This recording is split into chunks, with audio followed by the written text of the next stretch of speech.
So welcome, Sean. Thank you. Thanks for having me. It's good to have you here. I'm just really excited to kind of kick off this latest podcast, just to talk about, I guess, the role of movement in kind of solidifying and strengthening our resilience during these uncertain times, I guess. And I thought, who better to ask than you, movement coach extraordinaire. Feeling privileged. So do you want to just, I guess, talk to me a little bit about, how you see the role of movement in helping us through these kind of next few months where we are on lockdown and maybe feeling a little more anxious, a little bit more uncertain about what's lying ahead? Well, obviously more of our movement during our day has been taken away, so people are going to be looking for the next best thing to try and add into their day. But the most important thing to remember is we don't really know what to do during this time, so there's no right or wrong way to move through your day now. I know you're stuck indoors, but you have opportunity now to explore many different avenues of what your body can do at home or just outside for that single hour we get, exercise, unfortunately, we know it keeps us contained in a certain environment.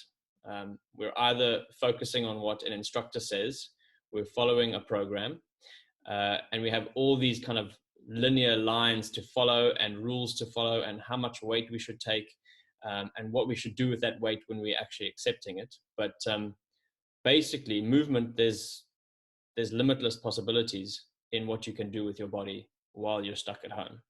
All right. So there's no right or wrong way to do this, and we've got to let go of the responsibility for ourselves now as well to say, it's okay to be this way eventually for the whole of whatever's going on, but we shouldn't put pressure on then when we want to feel we do something good for ourselves in the sense of exercise or movement or meditation, any of those practices that we believe are going to make us feel better. We just have to do them a certain way now, so there's added pressure on pressure. Yeah. And have you, I guess, from the clients that you work with, but maybe also anecdotally from the people that you meet and speak to, are people really struggling? I guess those who've been used to going to the gym and having this very structured regimen, are they now struggling quite a lot?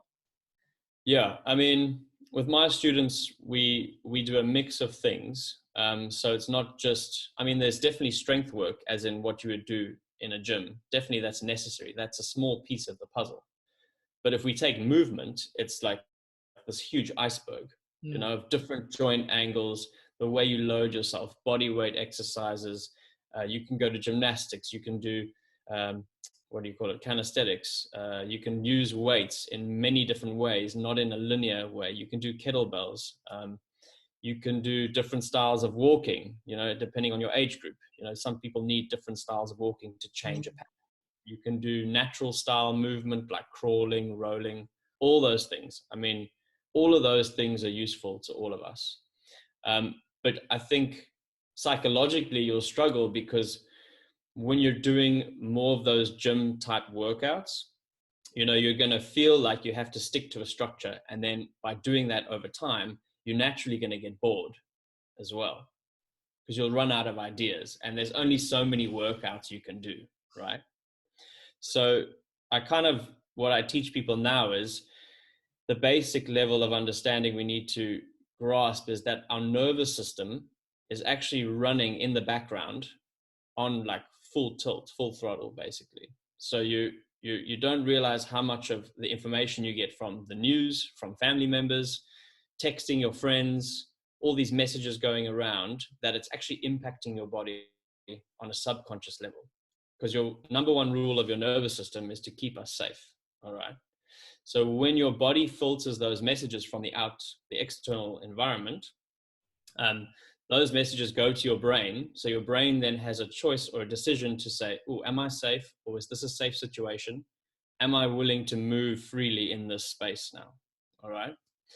When we do become more stressed emotionally and impact from the external environment, and generally when our bodies feel tense and tight, we add pressure to that social nervous system and we drive up more tension in our systems. Yeah, for sure. your muscles are actually tensing with you not realizing there's a small amount of higher rate of tension going through your body, just as a general hum through the day now versus when we were before this episode happened in our lives. So you're burning more energy. Your nervous system is getting more threat put into it. Yeah. If we don't reset that system, when you come to exercise and you want to interact with friends and family or go for a run, you might be choosing an exercise intensity or a type of exercise that's actually going to add more stress to your system. Yeah. So time when it really wants to be kind of easing off almost. Easing off. Yeah. We want to come back to that kind of rest and digest, the wine and dine stage of the nervous system where we can relax. I think some people are taking that a little bit too literally at the moment, yeah. judging by the number of alcohol sales that are being made.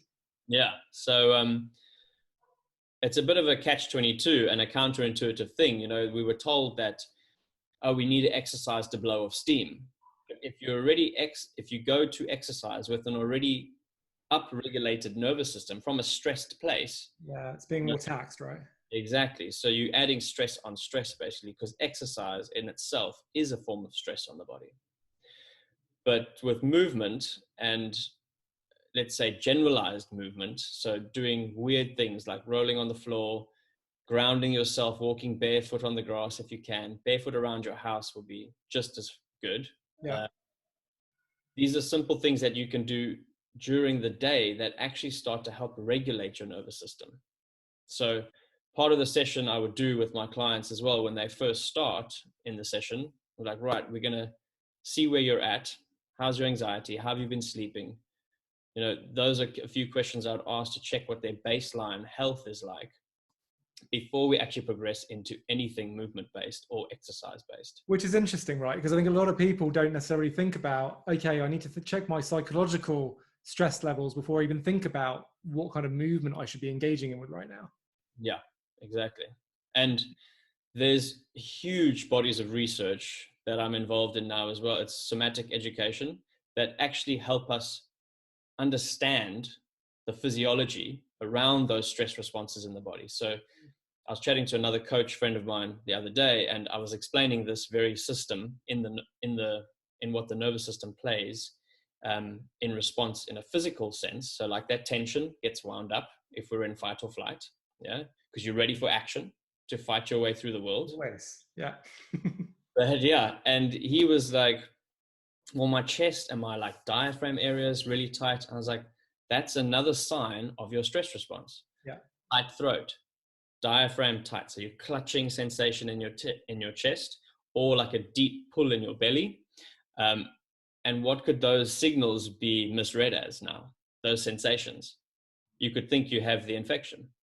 Quite right. Yeah, absolutely. So you immediately panic again, like, am I getting it? Is this it? You know, which adds more stress to the system. Yeah. So you get tighter and tighter and tighter, and slowly your world starts to shrink. Yeah.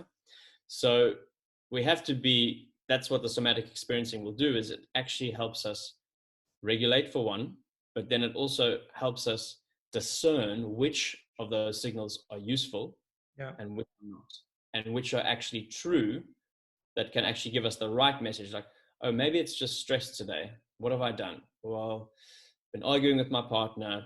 I read all of the news this morning just as I woke up. Not a good idea. I haven't had that much water and I've been inside all day. Okay. Let's just look out the window, look at things far away, you know, orient yourself where you are and know that you're in your home, and you can say to yourself that I am safe because there's no existential threat around you. Yeah. And we as humans, because we have such an evolved brain, is that you could be stressed even if there's a perceived threat, you know, because we can think into the future, we can think into the past, we can think we have an infection, and we can make us literally, we bring these threats right up close and personal, even though they're, you know, either a million miles away or a figment of our imagination. Yeah, exactly. So the main goal out of all of this that we've just said is to really decrease that curve on the nervous system, to bring you back down to your baseline, to your zero, hopefully. And then from there, then we can move from a good place. You know, you're not going to do anything worthwhile for yourself, whether it be in business, relationships, for your body, for your mental health, for your health in general, if you're doing it from a place of poor regulation or poor stress management and things like that. It'll always affect you in a negative way, whatever you involve yourself in. And you're not going to be a productive human being then, in the sense that we want to be productive and engaging with the world in a positive way. Yeah, no, for sure. So yeah, I mean, we can experiment with this as well if you want, with the somatic side of things. If we're having this conversation now, do you feel stressed at all? Like, do you feel upregulated that we're talking about stress? Because sometimes talking about stress itself can feel quite... Let me tell you, because I have a way of measuring my, well, it's a bit higher than usual. Let's go with that. Okay. So I know you quite well as well, and you've done work on yourself, so we can have a little bit more play area with this. So if you think of something in the past week or today that kind of just started pushing your stress levels up, just think about it. You don't have to name it.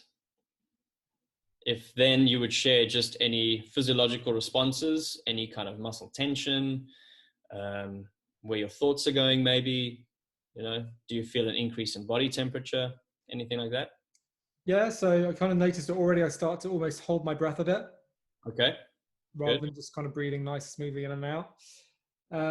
Definitely a movement to breathing slightly higher up rather than lower down.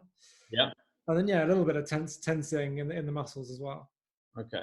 All right. So all of those are key signs of a physiological stress response, or a threat response, as we call it. So the upregulated breathing, muscle tension, and then a bit of unease in the body in general. Okay. So what I want you to do is, I want you just to think about your seat, where you're connected to your chair. Yeah. So all this time we've been talking, you probably haven't felt your seat the whole time. But now that I make you... No, exactly. Yeah. So now we know that it's there. Okay. And has your chair got a backrest? It has. Okay. Notice the backrest. Okay. And this is a deep embedded evolutionary biological system inside us to keep us safe. So what does an animal do in the environment when they go to a watering hole? Let's say they're a herbivore. What are they going to do before they go there? Check around, make sure it's safe. Exactly. So we're going to orient ourselves. So just take a look around your room to see if there is actually any predators or perceived or real threats. And you're just kind of gently scanning, not noticing much. Yeah. We're good. Yeah. Looks safe. Orienting. Yeah. All safe. Good.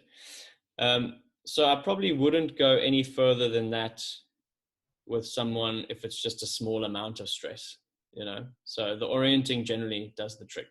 So now we'll check back in with your stress level. Is it reduced? Yeah, feeling the more relaxed into the kind of the diaphragm area for sure. Yeah. Notice your breathing, where you're breathing, because you mentioned that was a... Yeah, indeed. So it's traveled back downwards. So it's deeper. Okay. Now we can also retest the actual stress response itself to whatever you were thinking about. Yeah. So if you think of that moment again, role play it. No. Okay. Yeah. Okay. Did you have the same response again, or was it slightly dull? It was blunted. Yeah. All right. So that's good. Now you'd want to actually face a challenge from that place, right? You would want to deal with something in your life that's a little bit more challenging from a regulated place. Absolutely. Yeah. So that's what we would do. If anything else, I would have taken it one step further to more of a breathwork session. Yeah. Doing deeper work with the orienting, where we do a lot stronger body motions to help regulate the nervous system as well. And kind of ground it almost back into this safety and... Yeah. So if we were doing more of the orienting, I would have you get up and imagine that you have a color paint on your hands. Yeah. And then you paint the room. So, you're in control of your external environment now. Yeah. Okay? So we're actually doing something for our nervous system by controlling our external environment, which generally our body and our mind knows that we can't control subconsciously. And that's generally more quite powerful. And then we would step it up again if someone was really in their response. Nice. Well, I mean, yeah, I'm sure people will find that super helpful in terms of just thinking about how they can regulate themselves better. And in terms of going out then with this 1 hour that we have to exercise, I'm not sure it's quite as strict as that. Either that or I've been breaching the regulations slightly, but I've been going out for maybe 90 minutes at a time, just walking and stuff early morning as well. So not too many people around. But I think one of the things that I've really appreciated, actually, I normally go out running a lot, but my wife and I have really been just focusing on going out together for a walk for, say, like 90 minutes. That's been just such a positive way to start the day. So actually very low intensity, very calming, very grounding, because we're paying attention to nature, to birds.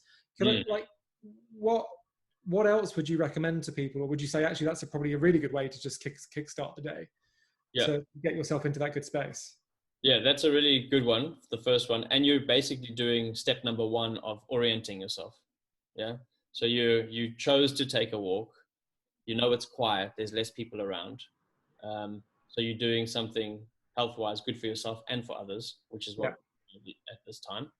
And looking at things in far distance. Yeah. Yeah.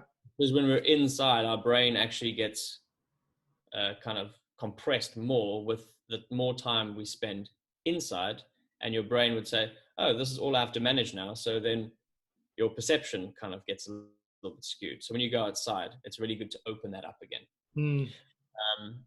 But if you want to do anything in the sense of movement, the best possible thing is like really, really gentle joint rotations.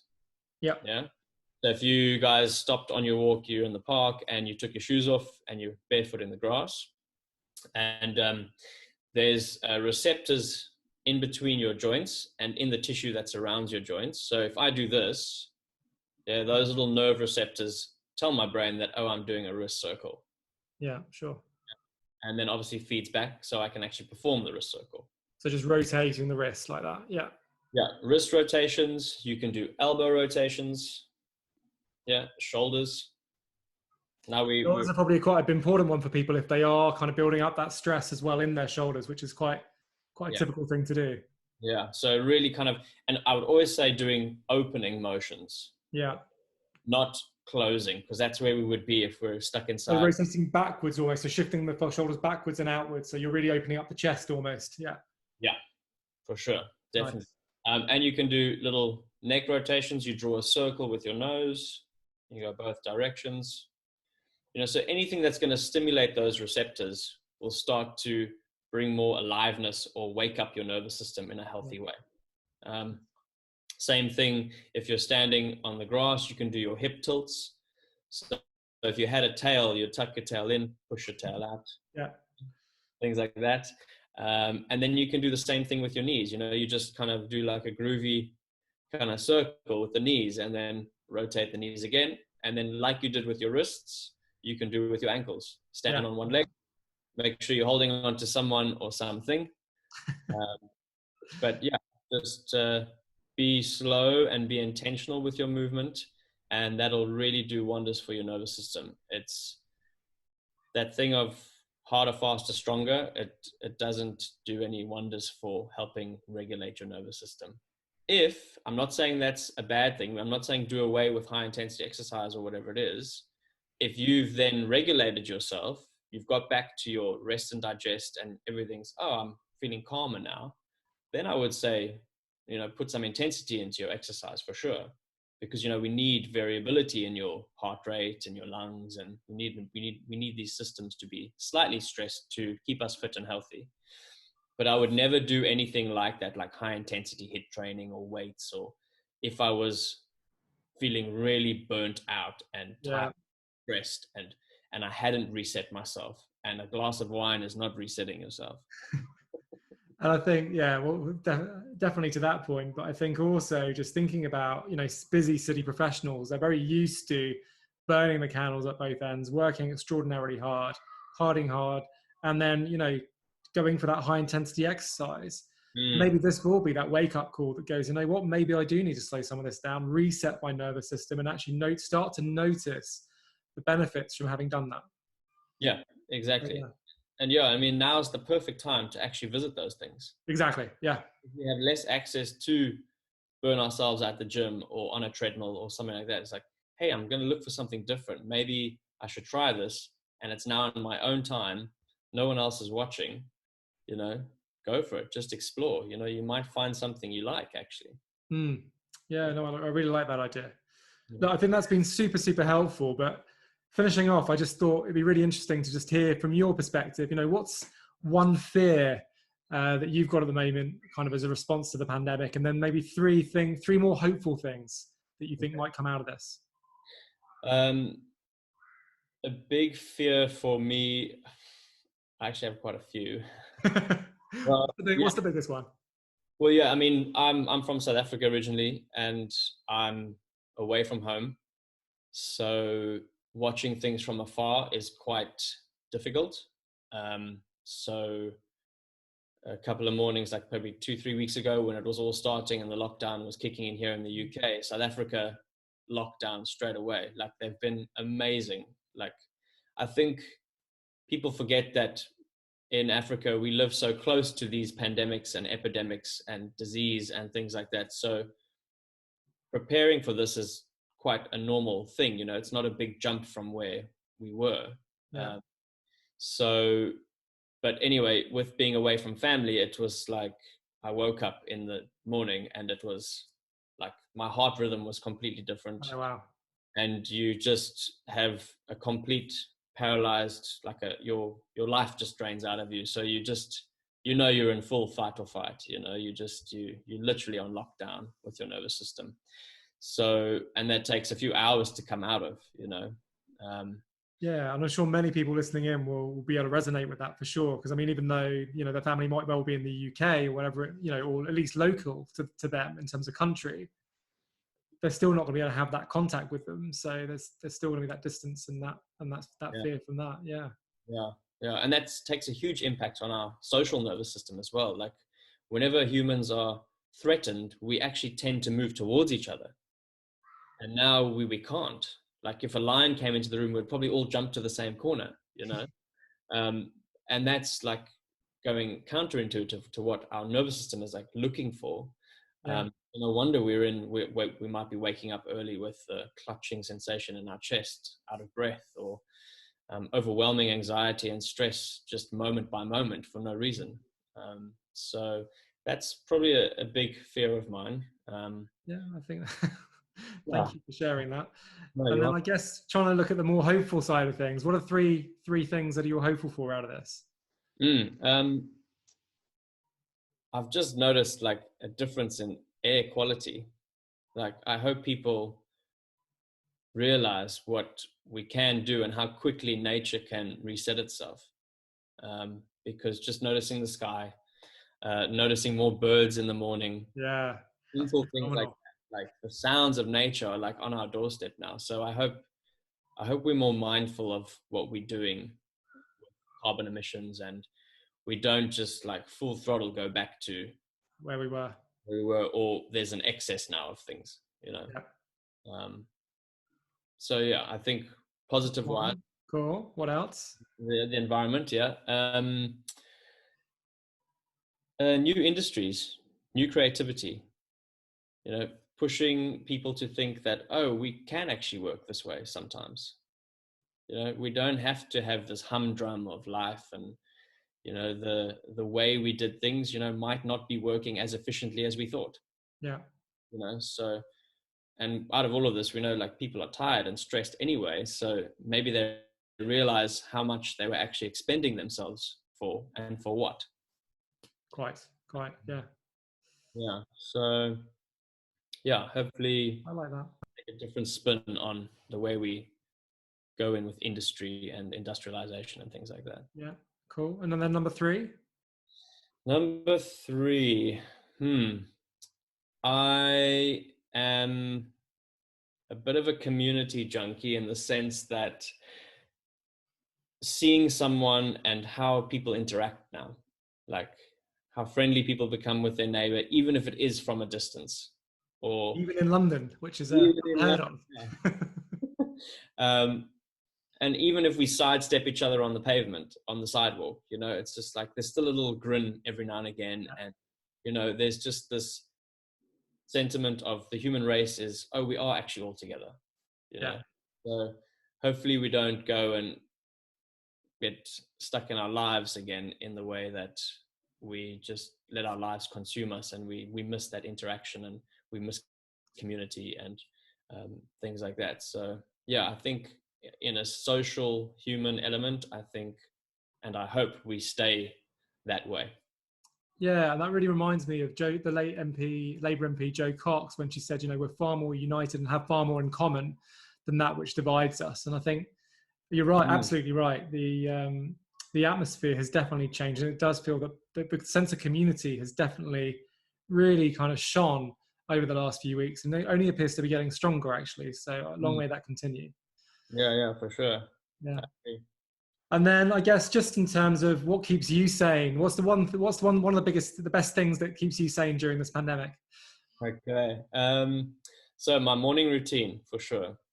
I'm not gonna get up and rush out of bed for anyone or anything. So I will do I do a shorter meditation in the morning. It's about 10, 15 minutes. And then I do a movement practice, which involves a lot of like exploring movement on the floor, basically. So I literally roll around the floor, basically. And then I try and look outside a bit longer than possible. I try not to read anything or eat anything too quickly in the morning either. You know, it's just like once your body is kind of regulated, then you can kind of receive food and start to address work and things like that. But yeah, I'd say the slower the start, the better. And sometimes I don't do any of those things.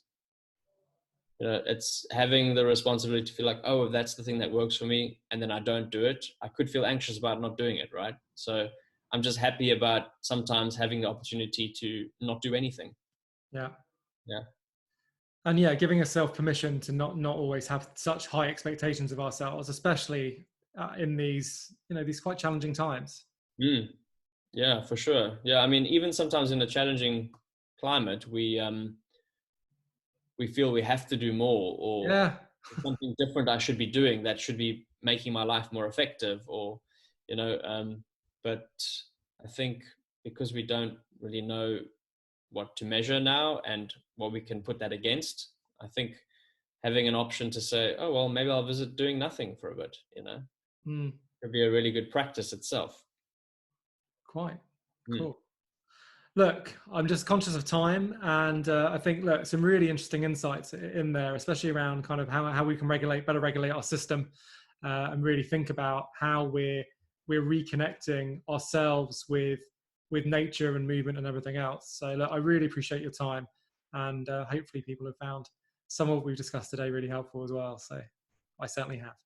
Yeah, I hope so too, and thanks for having me on. Cool. Thanks very much.